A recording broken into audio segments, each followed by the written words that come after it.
Rémi Patriélétus, bonjour. Bonjour. Et bienvenue. La France est sous le choc, évidemment, après la mort de Mélanie, hier, cette surveillante assassinée devant son établissement scolaire par un élève. Est-ce que c'est le signe, comme on l'entend à droite à gauche dans la classe politique, d'une France ensauvagée, d'une France barbare ? C'est le signe d'une société française où il y a une violence de plus en plus forte, de jeunes, de plus en plus jeunes. Je discutais hier avec Naïma Mouchou, vice-présidente de l'Assemblée nationale. Qui vient de faire le rapport sur les armes blanches. Le rapport qui nous présentait son rapport hier soir et qui nous disait d'une manière unanime, toutes les auditions qu'elle a menées pendant un mois révèlent ou indiquent qu'il y a effectivement des jeunes de plus en plus jeunes et de plus en plus violents. Et donc c'est à cette forme de violence, c'est-à-dire nouvelle ou en tout cas plus importante, à laquelle il faut répondre avec des réponses fortes. On cherche déjà des réponses. Le Premier ministre hier propose que la vente en ligne de couteaux soit accompagnée d'une signature d'un adulte à l'arrivée. Est-ce que c'est pas un peu utopique quand on voit comment marche maintenant le monde moderne ?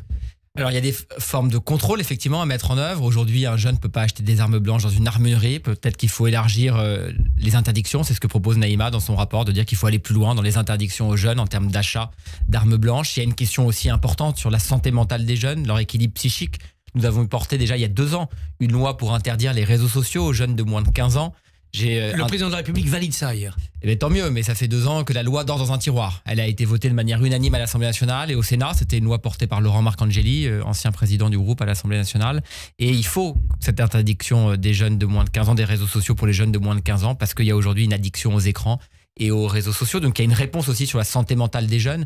Quand on sait que dans nos territoires ruraux, il faut 1 an pour un rendez-vous chez un psychiatre ou chez un psychologue. C'est ça aussi la réalité de l'état de la psychiatrie dans notre pays. Il y a aussi un volet là-dessus. Et puis il y a sans doute une réponse pénale plus importante. On parle de la fameuse justice pénale des mineurs. Et là encore, il faut sans doute aller plus loin sur la réponse pénale. Et donc il y a tout un arsenal de mesures sur lesquelles il faut se mobiliser aujourd'hui et apporter des réponses fermes. Mais on n'a pas les moyens de construire des centres éducatifs fermés pour les enfants, de construire des places en établissement psychiatrique aussi pour ceux qui en ont besoin. Il faut un sursaut. Écoutez, quand on voit les meurtres se multiplier les uns après les autres, on ne peut pas se contenter de la réalité. Je le disais hier, soit on se voile la face, soit on ferme les yeux, soit on apporte maintenant des réponses fermes et fortes. Avec un État qui se substitue aux parents, parce que c'est les parents qui devraient faire ça. Vérifier qu'un gamin n'achète pas un couteau ou ne traîne pas sur les réseaux sociaux. Vous avez raison, dans l'arsenal des mesures qu'il nous faut proposer, il y a aussi une part de responsabilisation de parents, et j'ai pas peur de le dire sur votre antenne, aussi des sanctions. Aujourd'hui, les parents, certains parents ne jouent pas leur rôle. Est-ce qu'un enfant naît meurtrier à 14 ans ? Est-ce qu'un enfant va regarder des contenus violents ou sexuels à 12 ans sur des réseaux sociaux ? Je ne le crois pas. Et donc, il faut aussi effectivement responsabiliser les parents. On parlait de votre chronique Maurice tout à l'heure, mais je crois qu'il y a aussi une forme parfois de laisser aller de nos parents. Il faut être avec les kids, mais les assumer. L'autre actualité, évidemment, c'est cette flottille de la liberté. Vous êtes vice-président du groupe d'amitié France-Israël. Quel regard avez-vous porté sur cette équipée ? Est-ce que la flottille de la liberté permet de faire avancer le conflit au Proche-Orient ? Est-ce que c'est une initiative constructive ? Je ne le crois pas. Ça fait des années que ces initiatives existent. Pour moi, il y a une forme d'indécence. Il y a une forme d'indécence de vouloir faire un coup de communication et construire sa notoriété sur ce qui se passe au Proche-Orient, sur le drame que vivent les Israéliens et les Gazaouis. Et donc, je trouve qu'il y a une forme effectivement d'indécence. Je n'ai pas d'autres mots pour qualifier. C'est un coup médiatique géant. Bien sûr, c'est un coup de communication. Rima Hassan, qui multiplie des tweets depuis le 7 octobre pour expliquer que le Hamas fait un travail... Allez, je vais essayer de faire attention à ce que je dis. En tout cas, légitime, c'est le mot qu'elle a employé. En tout cas, légitime. Et qui est passible de plusieurs enquêtes pour apologie du terrorisme. Greta Thunberg, qui n'avait pas été capable de qualifier le Hamas d'organisation terroriste, qui avait eu une forme de complicité, qui avait dû, je le rappelle à vos auditeurs, supprimer un tweet qui avait fait polémique dès le mi-octobre pour soutenir Gaza sans avoir un mot pour les victimes israéliennes. Donc on voit aujourd'hui que ce n'est pas une initiative pour la paix, c'est une initiative de communication indécente qui fragilisera encore un peu plus les efforts de paix qu'il nous faut déployer dans la région. Derrière ce bateau, il y a un armateur, il y a un personnage, Zahir Biraoui, qui est au Royaume-Uni, qui est un proche du Hamas, et il est apparu publiquement avec Ismaël Haniyeh, et ça, personne ne le dit. Vous avez raison, alors je le lisais quand même hier dans Le Point, une enquête dans Le Figaro, quand même, quelques médias l'ont dit, effectivement, qu'il a des liens troubles avec le Hamas, une photo qui date du début des années 2010 avec l'un des fondateurs du Hamas, et donc bien sûr que cette initiative, elle a aujourd'hui des liens assez troubles avec des organisations terroristes, et donc aller soutenir la paix en s'acoquinant, si vous me permettez l'expression, avec des organisations terroristes, à commencer par le Hamas, ça pose effectivement question sur la neutralité de cette initiative. Mais ces informations-là, ces questions-là, elles sont écrabouillées par le rouleau compresseur de LFI et des tweets et des retweets et des appels à manifester place de la République. Combien de manifestants de mardi soir savent qu'il y a ce personnage derrière le bateau ? Vous avez raison, ce qui se joue aussi, c'est une guerre de l'information. Hein, et on sait qu'Israël est aussi engagé dans une guerre de l'information, une guerre pour l'opinion publique.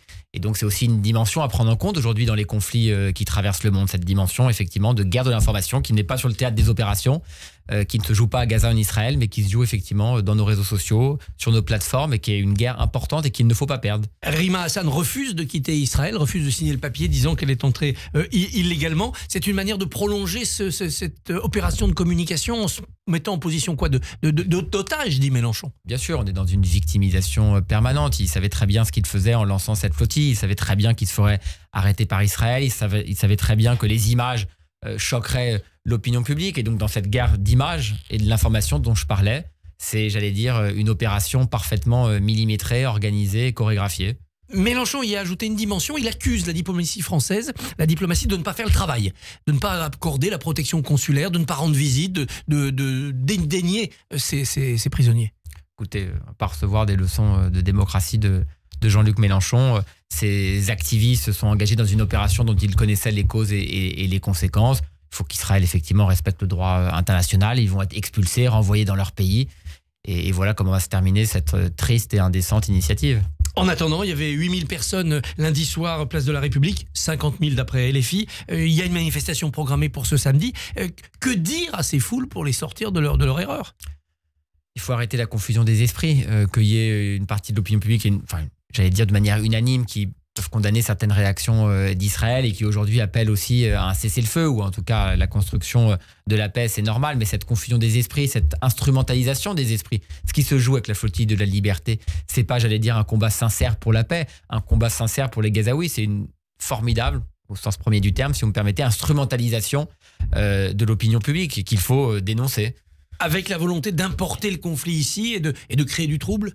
Bien sûr, mais ce qu'on voit à l'Assemblée nationale, ça a été dit sur votre antenne, ça a été dit par l'ensemble des responsables politiques du bloc central ou celles et ceux qui ont encore un esprit républicain universaliste et qui a aujourd'hui une volonté d'essentialiser une partie de la population française, de les instrumentaliser dans un combat interne au pays.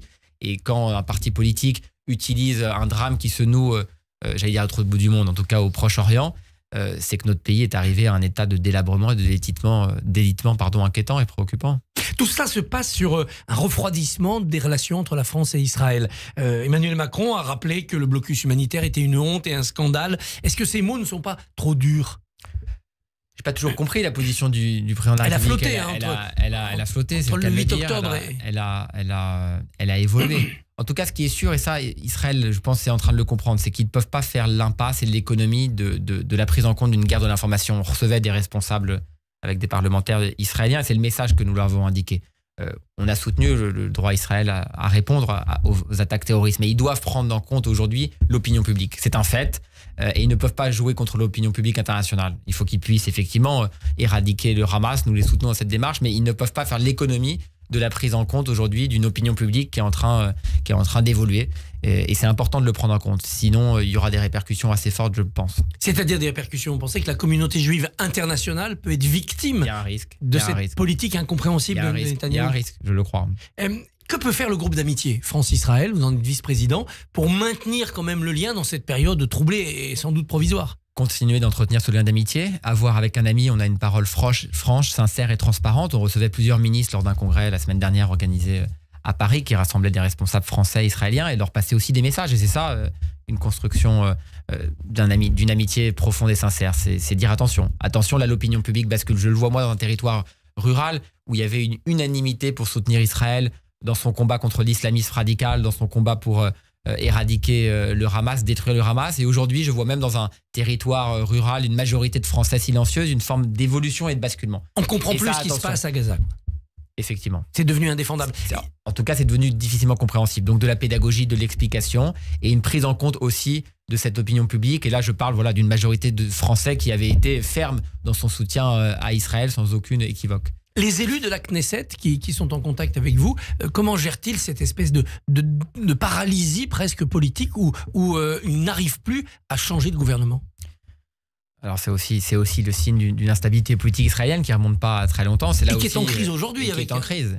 Et je pense que quand vous conjuguez un État attaqué qui essaye de répondre aux terroristes islamistes avec un système politique qui est instable, dans une autre vie, ma mère avait fait un une thèse là-dessus, sur l'instabilité du régime politique. On était dans les années 80, vous voyez, à Sciences Po, et pas beaucoup de choses ont changé en Israël. Ce qui n'a pas changé, c'est la proportionnelle. Est-ce que le mal de cette instabilité ne vient pas du vice de la proportionnelle intégrale? Mais bien sûr. Et bien sûr, et ça fait des années que des politistes, des politologues éclairent ce sujet et expliquent que la proportionnelle intégrale fragilise, puisque c'est le jeu des extrêmes. Et on voit bien quand vous construisez des coalitions, vous dépendez du plus petit parti, mais qui avec 4 ou 5 députés peut imposer ses vues. Et c'est ce qui se joue aussi en Israël avec des tout petits partis, parfois d'extrême droite, qui sont la variable d'ajustement et qui permettent de bâtir une coalition. Et c'est ce qu'on veut éviter en France. Et c'est ce risque que nous courrions si la proportionnelle arrivait en France? Je le pense. Nous sommes fermement opposés à la proportionnelle pour plusieurs raisons. D'abord parce qu'elle coupe un lien de proximité entre le député et un territoire. Et je crois qu'à un moment, on l'a dit ici, où les Français sont désorientés, ne croient plus en la politique. Je pense que couper finalement ce dernier lien entre le représentant du peuple et le peuple est très dangereux dans un état si fragile de nos démocraties. Et puis, le pays a besoin d'une majorité claire. On a besoin de réponses radicales, on l'a dit au début de cet entretien, des réponses radicales pour lutter contre la violence de la société, pour lutter aujourd'hui contre des inégalités sociales qui se multiplient. Et sans majorité, je crois qu'on le voit. Eh oui, on le voit avec le scrutin majoritaire. Est-ce que malgré tous les modes de scrutin, le pays n'est pas installé dans un face-à-face, si j'ose dire, entre une extrême gauche et une extrême droite, avec un bloc central divisé et rabougri?